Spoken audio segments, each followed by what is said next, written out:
So you're welcome back to my YouTube channel, and in this video I'm going to this continuation of our Laplace transform series, and now we are going to be talking about when the function of time is equals to an exponential, that is exponential e raised power kt in this particular scenario, and knowing what it actually is. Laplace transform of e raised power kt is equals to 1 over s minus k, which is the basic. So now we have to prove this formula. How did they get this formula? So that is what we are going to be dealing with in this video. Stick around. So now, um the Laplace transform of this, we know the Laplace transform major, this is what is the Laplace transform major formula.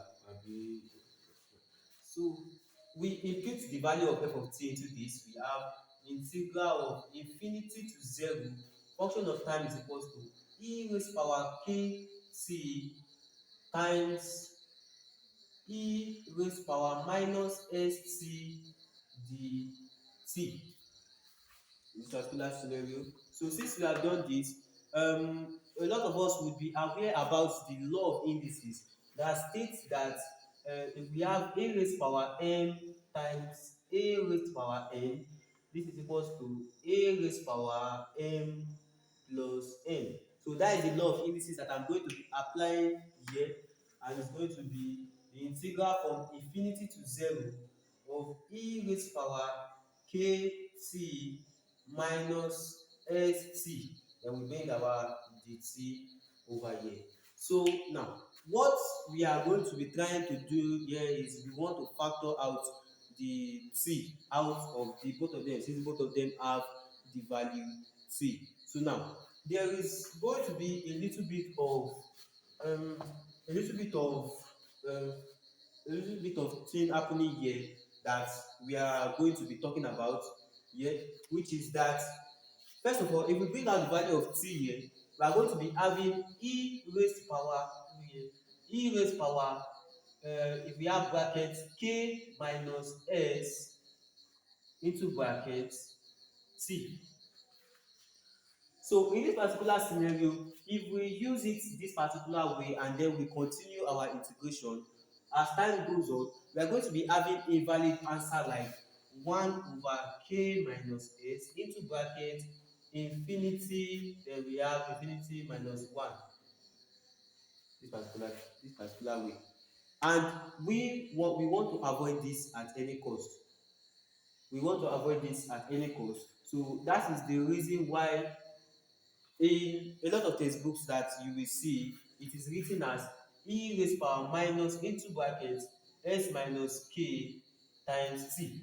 And in this particular scenario, you might look at it that this is not equal to this, but in the same sense it is actually, because the minus multiplied by this, like if you take out the minus, this is what you are going to have, and if you multiply the minus back, you are going to get this back. So in a normal sense, what I'm supposed to do is k minus s, but knowing that if I continue that particular way, I might eventually have problems along the way, I prefer to use this, which is what every single textbook you see is using. They just jump from this particular point here, and then you see them here, and that is the reason why they use something like this. And it's not always case. Sometimes you see it as a, sometimes you see it as lambda, and that is the way that they usually do it. So that is what we are going to be doing here. We put it here as we have this as equals to the integral of infinity to 0, then e raised power minus into bracket s minus k t dt. I just explained how this became this over there. So now if we move on using normal integration, basic integration techniques, this would give us e raised power minus s minus k, like the s minus k will be inside the bracket, minus s minus k times t divided by minus s minus k, minus s minus k from infinity to 0. So this is what this integral is going to give us here. And just as we said earlier, what is under here does not have t with it. So therefore it is not a function of t, and we can bring it out in order to simplify this over here. So what we just do, this will give us 1, we have 1 over minus s minus into bracket s minus k. Then we open our bracket, e raised to power minus into bracket s minus k times t, yes, from infinity to 0. So just as I've said in my initial video, I mentioned that we all know that x square, no, x is power minus 2 is equals to 1 over x square.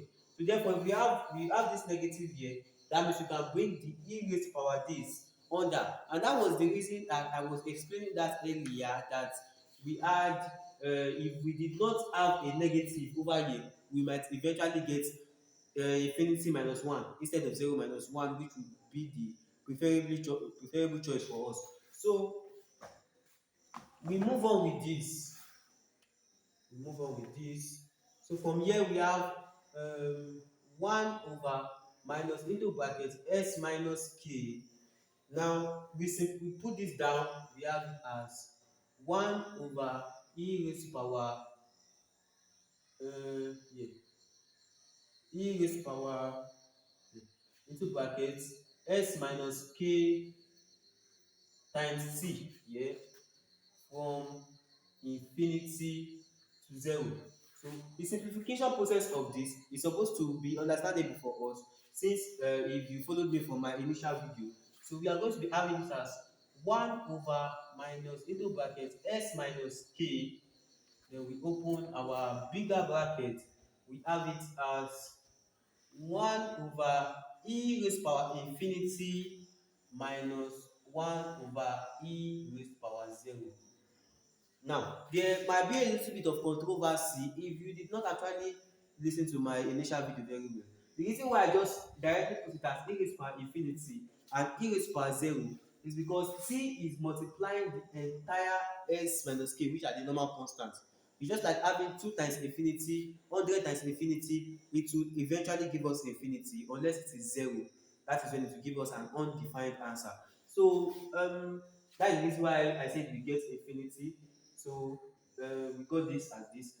So continually we get equals to 1 over minus into bracket s minus k. Then in our bracket we have 1 over infinity, and there we have 1 over 1.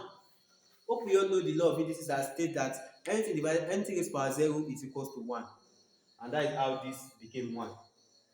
So we do our continuation, and then we have this as equals to 1 over minus into bracket s minus k. Then here now, there is also this law, probably you would have seen it, a limit that mentioned that anything divided by infinity is equals to 0. So that is where we have this from 1 divided by infinity is 0 minus 1. We would eventually have this as this is equals to minus 1 over minus into bracket s minus k. Minus cancel the minus, we have this as 1 over s minus k, which is the formula here. So we have successfully proved how the Laplace transform of e raised to power kt is derived.